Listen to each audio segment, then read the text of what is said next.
Oi, fantásticos! Estou aqui na estreia do nosso programa Indicações Fantásticas. Vou apresentar o livro que a gente vai iniciar esse super projeto ambicioso, que é o Cyber Brasiliana, do Richard Diegues, editado pela Tarde Editorial. É um livro de ficção científica, subgênero cyberpunk. Se passa num futuro super promissor para o hemisfério sul, para os países que hoje são miseráveis. Nesse livro, eles são os imperialistas capitalistas do mundo, são os caras, enquanto o eixo que hoje em dia é hegemonia econômica, que é o eixo Estados Unidos e Europa, está lutando por migalha. É um livro muito interessante porque ele trabalha com a ideia de... Eu acho que o conceito aqui desbancaria Matrix, mas é uma ideia que existe uma realidade que é promovida por computador, em que a nossa mente se conecta a esse mundo que é chamado hipermundo. A nossa mente se conecta enquanto o nosso corpo continua aqui no mundo material. Claro que ao longo do livro existem alguns altos e baixos, mas a ideia básica é essa. O que eu achei do livro? Bom, ele está nesse programa, então isso significa que eu adorei o livro. Ele é um livro que ele trabalha muito bem os conceitos que são difíceis pra gente, como conceitos de programação. Ele trabalha bem porque você entende. Ele é um livro que não subestima a sua inteligência, mas também ele não te deixa ignorante. Você entende o que ele está falando. E é muito difícil isso acontecer num livro de ficção científica. Então é um livro que eu acho muito interessante, porque eu não costumo ler ficção científica, eu não sou o público desse gênero. E eu fiquei encantada pelo livro, pela forma como as histórias diversas se entrelaçam, pela forma como o autor consegue criar os personagens, fazer eles interagirem, cada um em sua história. E eu tô aqui com o Richard Diegues, que é editor da Tarde Editorial e autor do Cyber Brasiliana. Eu vou fazer algumas perguntinhas para ele e ele vai explicar pra gente melhor sobre esse livro. A primeira coisa que eu quero perguntar é como que você acha que a sua profissão ajudou a você escolher esse tema e o seu estilo narrativo? Bom, primeiro, boa noite todo mundo, bom dia, boa tarde, né? Eu já sou programador desde 89, eu comecei assim nos primórdios da programação. Então eu curto muito essa área de tecnologia. Trabalho até hoje com isso, tenho uma empresa de tecnologia, né? E eu leio muito cyberpunk, eu leio muito essa parte de literatura, como é que eu diria? Eu não chamaria nem tanto de ficção científica, porque hoje já é uma coisa bem atual. Hoje, quando a gente fala em cyberpunk, a gente fala em computadores, tecnologia, é uma coisa que a gente está vivendo no dia a dia. O que eu narro até no livro é uma coisa que daqui a 10 anos, 15 anos, 20 anos, vai ser a realidade hoje. Então eu não sou um cara futurista. Eu só lanço as tendências que eu estou trabalhando hoje que vão acontecer daqui a 10 anos, né? Minha experiência com o trabalho em programação gerou esse livro simplesmente por esse fato. Hoje eu estou trabalhando com realidade virtual, eu trabalho com desenvolvimento de software de reconhecimento, de padrão, que é justamente o que eu trabalho no livro. Então, a influência foi 100% assim, do meu trabalho direto no livro. Legal. E de onde você tirou essa ideia fora do trabalho? Como surgiu o hipermundo, essas personagens? Como que surgiu? Tá. Na verdade, já existem alguns softwares hoje que eles trabalham com essa realidade virtual de uma forma bem precária.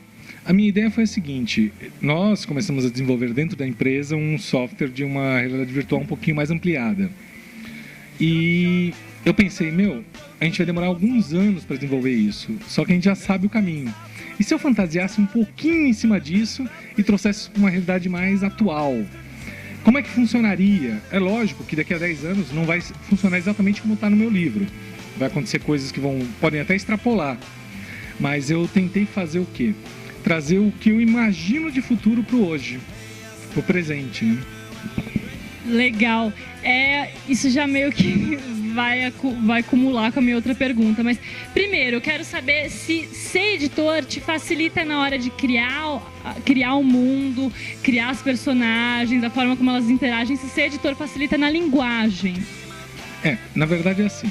Eu sou escritor há vários anos já, publiquei meu primeiro livro em 97, né? E daí para frente eu comecei a ter vários progressos. O que acontece? Você acaba conhecendo outros escritores, lê, você vai adquirindo uma cultura de literatura.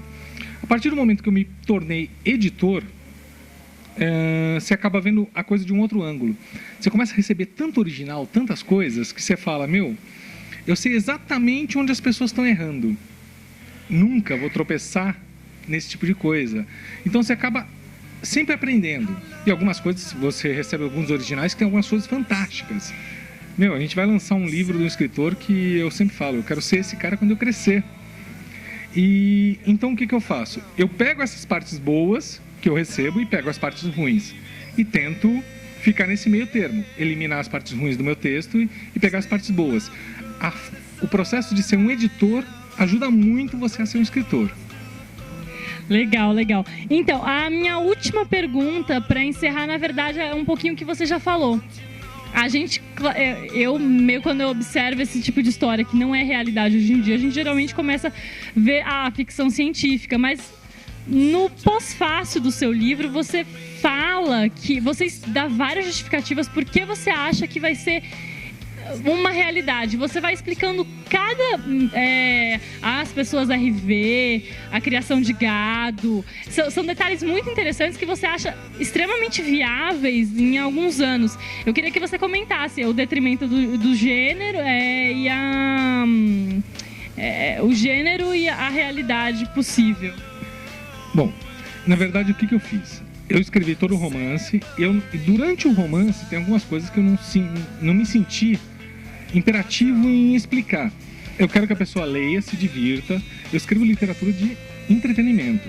Eu quero que a pessoa se divirta do começo até o fim. E tem algumas coisas teóricas que eu explico no livro, que eu falo, que são ideias minhas, que eu acho que elas podem passar batido. Só que, porém, o que eu faço? No final do livro eu dou esse prefácio, esse pós-fácio, na verdade, que eu explico o quê? Todo esse tipo de tecnologia que hoje a gente está vendo e que a tecnologia hoje ela avança a passos extremamente largos, né? Então eu começo a explicar alguns conceitos que eu tenho, pelo conhecimento que eu tenho, às vezes até informação privilegiada. Eu trabalho com algumas coisas assim para governo e tal, que a gente acaba tendo algumas informações que as pessoas vão ter daqui a 5, 6, 10 anos. Então eu quis inserir algumas delas. E eu dou um leve embasamento para as pessoas entenderem, pô, esse cara é maluco, é psicodélico? Não. Ele tem uma certa lógica. Pode ser coisas que não aconteçam, lógico, mas muitas das coisas que eu coloquei no livro realmente são realidade hoje e as pessoas nem sabem. Tipo, o hipermundo que eu coloco, existiu aquele jogo Second Life. Second Life é uma ideia muito boa, é uma estrutura bem bacana, só que ele não tem utilidade prática além de um jogo. Imagina se você tivesse um Second Life para você trocar informações, receber e-mails, em vez de você ter que se deslocar até a tua empresa, você simplesmente entrasse no mundo virtual e trabalhasse ali. Você ia desenvolver exatamente o mesmo trabalho sem se locomover da tua poltrona. E isso já existe hoje. Eu tenho funcionários meus na minha empresa que trabalham assim. Eles simplesmente trabalham que a gente chama on-home, né? É muito bacana. Todos os conceitos que eu ponho no livro são coisas que são possíveis, plausíveis.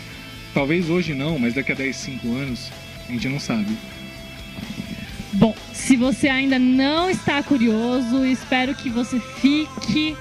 A capa, além da capa ser linda, da qualidade gráfica ser muito boa, é um livro que é o tipo de livro que você lê e você não esquece. Existem alguns livros que você lê e você não esquece porque você odeia. Existem livros que você lê e você acaba esquecendo porque estão na média. E existem livros que você lê e você não esquece porque são muito bons. Em algum momento da sua vida, o seu cérebro vai buscar essa referência. O Sábio Brasiliana é um deles. Eu queria agradecer ao Richard Diegues pela presença, pela prontidão em aceitar participar do nosso primeiro programa. E queria convidar o pessoal da Fantástica para assistir os próximos. A gente vai sempre procurar ler indicar livros que as pessoas que ainda não leem leiam e comecem a gostar de ler. Principalmente trabalhando com a literatura nacional, que precisa muito de atenção e de divulgação, sim, porque tem muita coisa boa. O Richard, com o Sábia Brasiliana, com a Taja, está aqui para provar que existe e vocês vão ver nos próximos programas que tem mais também. Beijo, fantásticos, até a próxima.